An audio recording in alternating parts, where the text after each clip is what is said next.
शंकर के शिवलिंग को बनाने के लिए मिट्टी कहाँ की होना चाहिए, किस जगह पर बनाना चाहिए, मिट्टी में कैसा जल मिलाना चाहिए। जब शिवलिंग का निर्माण करें, शंकर के शिवलिंग को जब बनाएं तो सबसे पहले कैसे बनाएं, उस तक का विधान शिव महापुराण में और लिंग पुराण में कहा गया। महाराज कहा, क्यारे की मिट्टी हो, क्यारा मतलब समझिएगा जिस मिट्टी पर कोई गंदगी ना करी गई हो, ऐसी जगह का कोई भाग मिट्टी का लाया जाए जहां कोई गंदगी ना करे। शिव महापुराण की कथा कहती है। देखो, पिछले वर्ष के लॉकडाउन से लेकर अभी तक की जो कथाएं आप लोग सुने हैं, उसमें शिवलिंग मट्टी का किस तरह से बनाया जाए और कैसी मट्टी हो और उसमें पानी कैसा मिलाया जाए, कैसा शिवलिंग तैयार करा जाए, उसका विधान वर्णन नहीं कर पाए, परंतु आज कथा निकली है तो उसको सुन लो।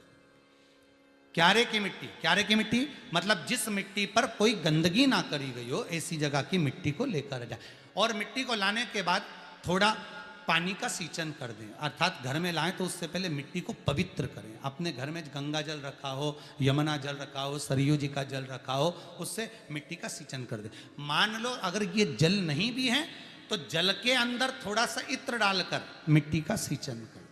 अगर इत्र भी नहीं है तो जल के अंदर थोड़ा सा दूध डालकर मिट्टी का सींचन कर। दूध भी नहीं है तो एक बेलपत्री जल के अंदर डालकर उस पानी का सींचन कर। बेलपत्र भी नहीं है, पीपल का पत्ता डालकर उसका सींचन कर दें। पर मिट्टी पर घर में लाते से ही, ये नहीं कि मिट्टी आज लाए और तुमको शिवलिंग कल बनाना है, तो मिट्टी अगर 1 दिन पहले लाए हो, 2 दिन पहले लाए हो, 4 दिन पहले लाए हो, तो उसी दिन जल का सींचन होना चाहिए। ये नहीं कि जिस दिन बनाएंगे उस दिन सींचन होगा। मिट्टी पर पानी का छींटा, सींचन भले ज़्यादा मत डालो, पर छींटा तो उस दिन लगा देना चाहिए जिस दिन घर में मिट्टी लेकर आए हो, जिस दिन लेकर।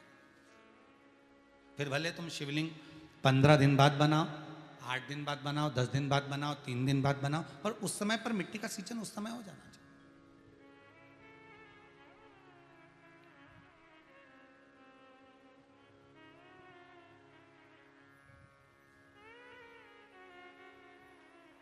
फिर कहा, जिस दिन शिवलिंग का निर्माण करो उस दिन प्रातः में अगर आप शिवलिंग बना रहे हैं तो ब्रह्म मुहूर्त में मिट्टी को गला दो। किस पानी से गलाना है उसका भी प्रमाण, उसका भी शास्त्र वर्णन करा। किस जल से गलाया जाए, शिव महापुराण की कथा कहती है। अगर आपको आज शिवलिंग का निर्माण करना है, शाम को आप शिवलिंग का निर्माण कर रहे हो, तो अपने पानी का जो मटका होता है, हंडा होता है, रसोई घर में जहां पानी भर कर रखते हो, उसके नजदीक में एक कलश जिसमें अलग से ताजा जल भरा जाए और उस पर प्लेट ढकी हो और उस पर एक चावल का दाना रखा हो, उस जल को लेकर आओ। थोड़ी देर रखा रहे, आधा घंटा, 2 घंटा, 3 घंटा, 15 मिनट, 20 मिनट, पर वो पानी वहां रखा होना चाहिए। रसोई घर में अन्नपूर्णा का निवास होता है, परिंदे के पास पितरों का निवास होता है। अन्नपूर्णा, पित्र सब रसोई घर के भीतर विराजमान होते हैं।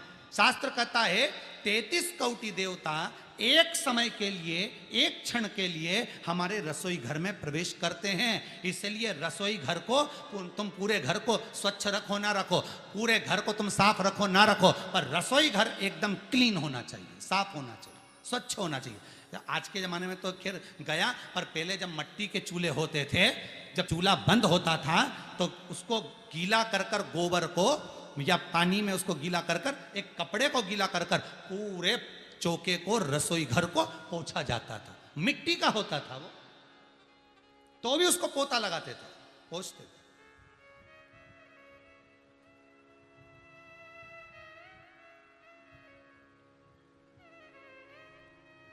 तो पहला क्रम है पार्थिव शिवलिंग का निर्माण।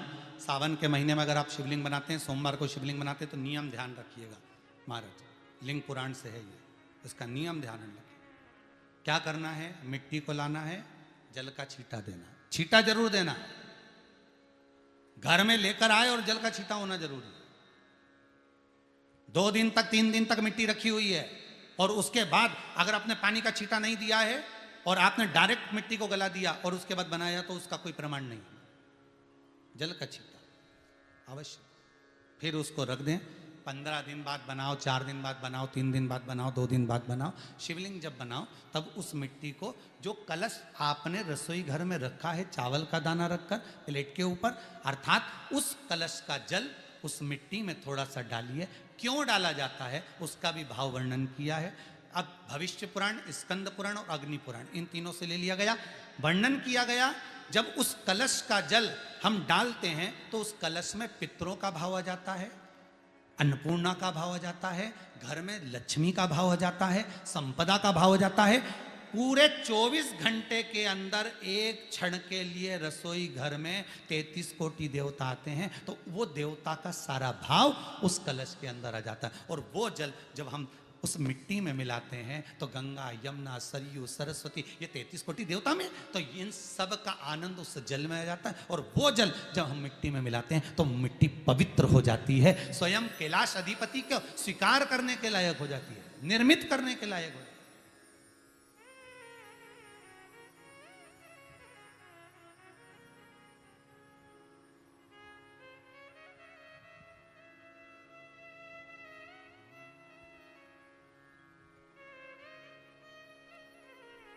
शिवलिंग का निर्माण। अब शिवलिंग का निर्माण कैसे करना? मिट्टी में गला दिया पानी में। सबसे पहले शिवलिंग बनाने से पहले पात्र को, पात्र जो होता है उसके नीचे एक बेलपत्र रखी जाती है। क्या रखना है? एक बेलपत्र। शंकर को झेलने के लिए कोई साधारण नहीं है पात्र जिस पे झेला जाए। स्वयं गंगा शिव की जटा में, और आप शंकर के शिवलिंग का निर्माण कर रहे हो, कोई साधारण नहीं हो सकता। स्वयं आप विदेश्वर संहिता के अंतर्गत पढ़े कि ब्रह्मा और विष्णु, ब्रह्मा ऊपर जा रहे हैं, भगवान विष्णु नीचे जा रहे हैं, तो पता नहीं कर पा रहे कि यहां चरण कहां पर और शीश कहां पर है,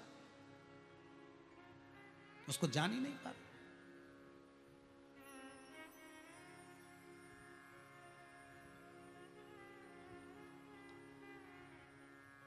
बस एक बेलपत्र, साधारण भाव में बेलपत्र भी सीधा भाग, और इस बेलपत्र की जो डंडी है वो उत्तर दिशा में रखना है थाली के अंतर्गत। जब आप शिवलिंग का निर्माण करें उत्तर, इसके ऊपर जो गलाई हुई मिट्टी है वो डाल दीजिए, और डालने के बाद सबसे पहले शिवलिंग का स्वरूप बनाना है।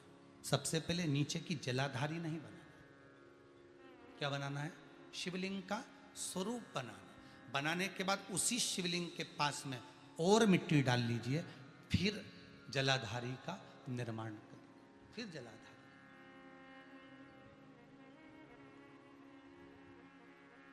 शिवलिंग जलाधारी निर्मित हो गई। शंकर जी का संपूर्ण परिवार शिवलिंग में रहता है, आपको पहले भी कहा।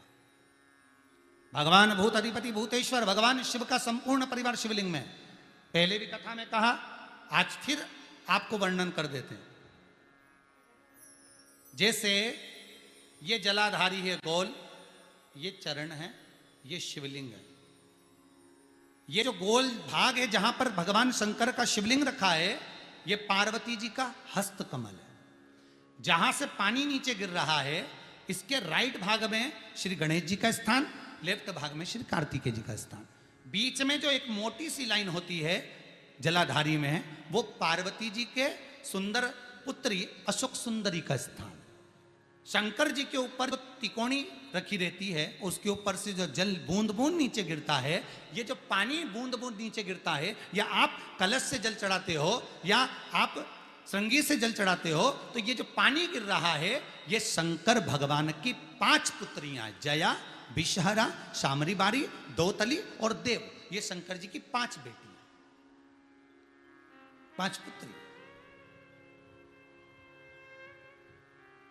कार्तिकेय भी है, गणेश भी हैं, अशोक सुंदरी भी है, शंकर जी की 5 बेटियां भी हैं, शंकर भी है और पार्वती भी। अर्थात शिव जी के परिवार में आपको गणेश जी की पूजन अलग करने जाने की जरूरत नहीं पड़ेगी, शंकर के परिवार में पार्वती जी की पूजन अलग करने जाने की जरूरत नहीं पड़ेगी, कार्तिकेय की पूजन अलग जाकर करने की जरूरत नहीं है। शंकर का परिवार शंकर के शिवलिंग के साथ में उस जलाधारी में संपूर्ण परिवार शंकर का विराजमान है, संपूर्ण परिवार, कुछ भी नहीं, संपूर्ण और पूरा परिवार है महाराज।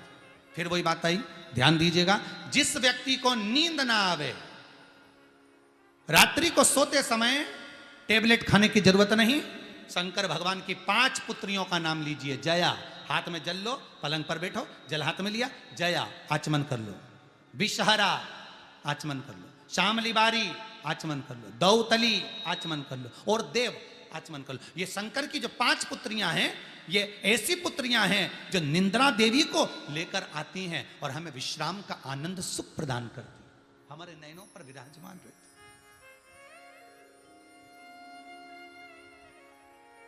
हाँ, यदि विवाह नहीं हो रहा, शादी नहीं हो रही है, बहुत समय से लगन देख रहे हो, शादी नहीं हो रही, बहुत समय से परेशान हो गए कि विवाह ही नहीं हो रहा, हम तो टेंशन में पड़ गए, लड़की 28 साल 30 साल का लड़का हो गया, विवाह नहीं हो रहा, कुछ मत करो।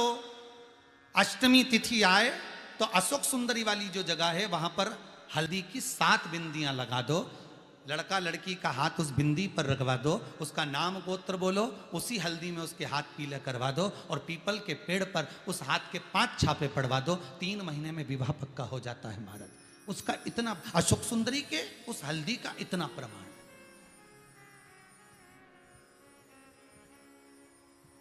3 माह के अंतर्गत विवाह नक्की हो गया।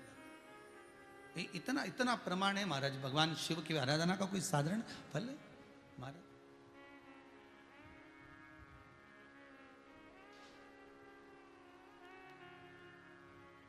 निर्मित करा शिवलिंग। एक बार सब जितने भी टीवी पर बैठे हैं, सम्मुख में कथा सुन रहे हैं, फेसबुक यूट्यूब पर सुन रहे हैं, एक बार साथ में समझें वापिस निर्माण को, शिवलिंग के निर्माण को। मिट्टी लाए, स्वच्छ जगह की, जल का छींटा दिया, रखा। जब शिवलिंग बनाया तो 1 कलश पानी पहले से 2 घंटा, आधा घंटा, 15 मिनट, 20 मिनट पहले उसको रख दिया, उसी पानी से उसको गीला करा। गीला करने के बाद उसका निर्माण सबसे पहले बेलपत्री, बेलपत्री के ऊपर मिट्टी, मिट्टी के ऊपर रखकर शिवलिंग का निर्माण, फिर जलाधारी का निर्माण, जलाधारी का निर्माण और शिवलिंग का निर्माण पूर्ण होने के बाद में फिर बाबा का सुंदर भाव से आप श्रृंगार करें, अभिषेक करें, पूजन करें। और एक बात याद रखना, पार्थिव शिवलिंग का अगर निर्माण करा है तो आपको वो पार्थिव शिवलिंग को रात्रि होने से पहले विसर्जन होना जरूरी है। हाँ, अगर कोई भी शिवरात्रि का दिन है तो फिर आप पूरी रात रख सकते हो, हरतालिका तीज का दिन है पूरी रात रख सकते हो, बड़ी तीज है, छोटी तीज है, आप शिवलिंग बनाए हो तो आप पूरी रात रख सकते हो, विशेष कोई उत्सव है, श्रावण का महीना है, पूरी रात रख सकते हो। पर बाकी के समय अगर आप शिवलिंग का निर्माण करें तो उसको सूर्यास्त होने के पहले आप उसको नदी में, जल में, जलाशय में विसर्जन करें। बहुत ध्यान दीजिएगा, विसर्जन करते समय जब आप विसर्जन करें, पानी में अपने पात्र को, शिवलिंग को जब छोड़ें, उस समय पर ध्यान दीजिएगा कि शिवलिंग की जो जल की धार है, जिसका उत्तर की ओर जो जल की धार होती है, विसर्जन करते समय वो जल की धार अर्थात वो उत्तर का भाग हमारी ओर होना चाहिए और थाली इस तरह से पकड़ें कि वो भाग हमको जब डालें तो वो भाग हमको दिखे, थोड़ा सा नजर आए पानी में डालते समय। और जब वो थोड़ा भाग दिखता रहे और जिस लिए आपने शिवलिंग बनाया, जिस कामना से आपने शिवलिंग बनाया है, वो कामना उस भाग को पानी में देखते देखते बोल दीजिए, वो कामना पूर्ण हो जाती है। इसको कहते हैं पार्थिव शिवलिंग का निर्माण करना और उसकी आराधना करना, उसकी आराधना। कई लोग करते हैं, बना भी लेते हैं, पूजन भी करते हैं और कई बार कहते हैं हमारा काम नहीं, तो उसमें भगवान का दोष नहीं है, दोष अपना देखो। आप आए नहीं, सुबह हो गई।